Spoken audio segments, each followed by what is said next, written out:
så er jeg lige i fuld sving med at få skåret alle de her chilier, fordi jeg skal i gang med at lave sådan en chilisauce, som man kan bruge på pizza, eller på burger, eller til alt muligt andet mad, som man nu har lyst til. Så det er rigtig godt. Så det jeg skal det er jo til alle mulige mærkelige chilier i alle mulige størrelser og former og alt sådan noget lignende. Så det er jo nogle generelt stærke chilier, jeg har med at gøre nu her. Så skal vi lige have kværnet dem alle sammen i denne her.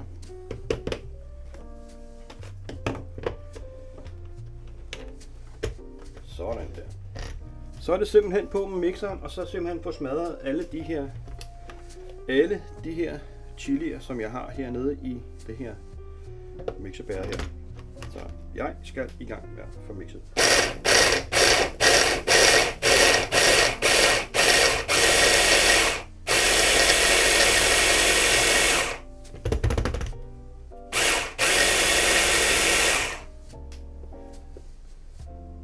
Ups, det var dejligt. Og det er nok ikke noget, man lige skal dykke hænderne ned i. Prøv lige at se her, hvor lækkert det ser ud. Så nu skal det bare varmes op i noget olie, og følg med.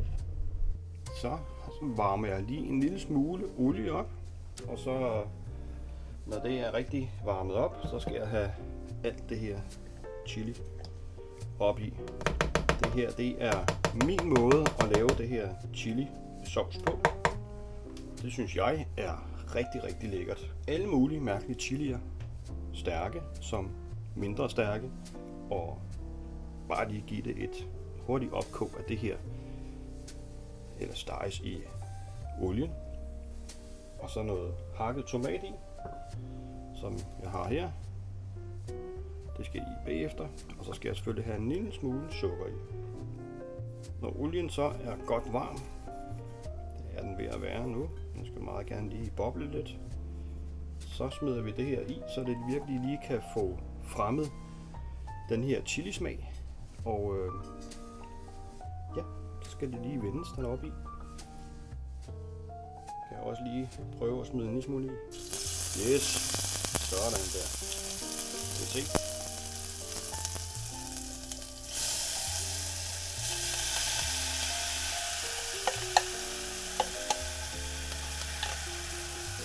Kom ikke, det er varmt.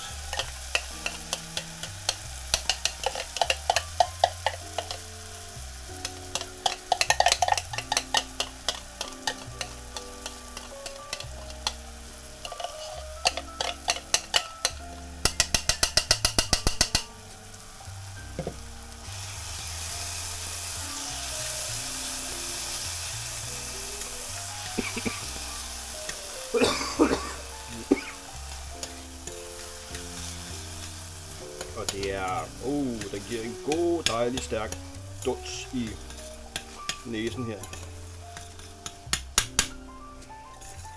Så får vi virkelig smagen ud af de her chilier, som jeg nu har kværnet.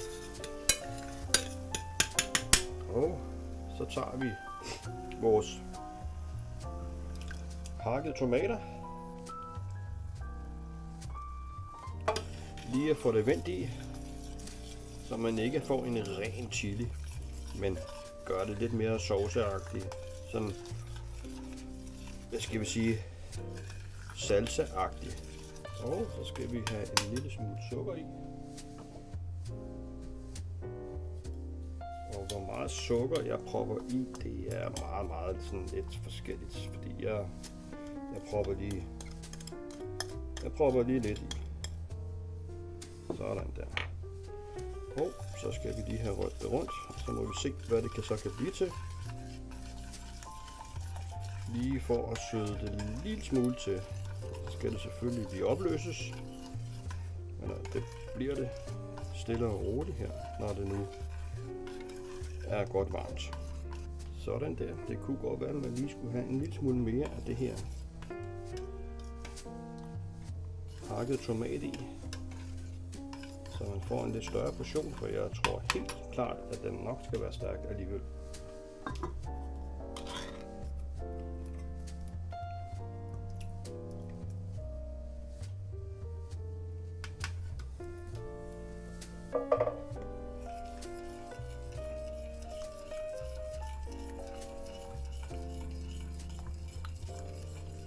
Så skal vi bare lige have den op og koge, så den bliver godt varm. Nu har det lige været op og boble, og jeg skal lige sikre mig, at det så det skal lige op og koge. Nu kan I se, nu er det lige straks ved at komme op og koge. Og når det kommer op og koge, så slukker jeg simpelthen for den, fordi så skal den lige køle en lille smule af. Ikke meget, fordi vi skal lige have lidt atamon i. Fordi det her atamon er også med til at konservere det, så det ikke forgår så hurtigt. Og det er faktisk lige op at koge. Så jeg slukker lige for varmen. Så lader vi den lige stå. Så hælder jeg lige, gør klar til med lidt atamon. Fordi hvis man propper atamonen i, imens at det koger, så mister det faktisk effekten. Fordi atamonen den har en dårlig effekt, når det er 100 grader og derover. Så det skal lige vende på. Så hvis det bare er 99 grader, så er det fint nok. Men jeg står lige og venter. Nu er der ikke mere bobleri i den, og jeg kan heller ikke høre, at det syder og bobler ned i. Så nu har den mistet sit kogepunkt. Så nu kan jeg godt smide en hættefuld atamon i. Det gør jeg der. Sådan. Får det selvfølgelig drejet godt rundt i det, så det ligesom kan fordele sig godt og grundigt. Og så er den faktisk ved at være klar. Så lader jeg den lige stå og blive lidt mere kølig, fordi jeg skal også lige have gjort nogle glas klar, som man kan hælde over i, men de skal også atamonskylles, så vi er sikre på, at der ikke er bakterier i glassene til at starte med. Så det vil jeg lige gøre. Og som sagt, så skal jeg også lige have gjort de her atamonglas klar. Jeg hælder bare lidt ned. Så lidt mere, måske en lille smule mere. Sådan, så der lige kan, at man lige lukker og lige ryster. Sådan. Så det kan komme all over.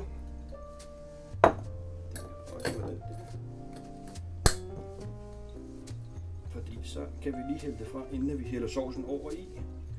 Men nu kan jeg lige stå her og trække. Så har vi i hvert fald gjort vores for, at det ikke skal blive dårligt før tid. Og nu jeg alligevel er her, jeg skal jo lige prøve at smage den, om ikke andet, om den mangler et eller andet, fordi der er jo ingen grund til at hælde det over, hvis ikke det er i orden.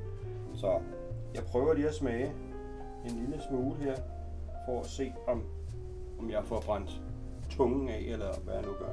Den er jo selvfølgelig lidt varm, så jeg skal selvfølgelig lige passe på.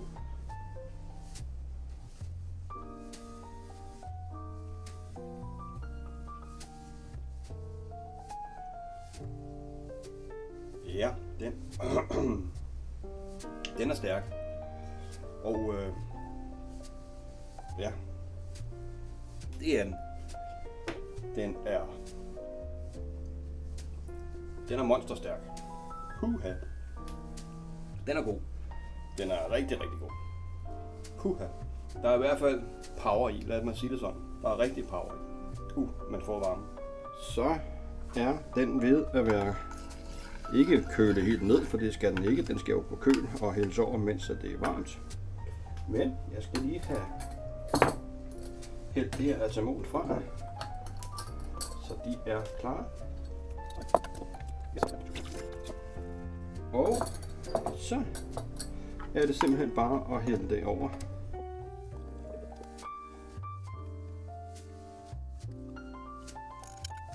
Lukker vi. Så.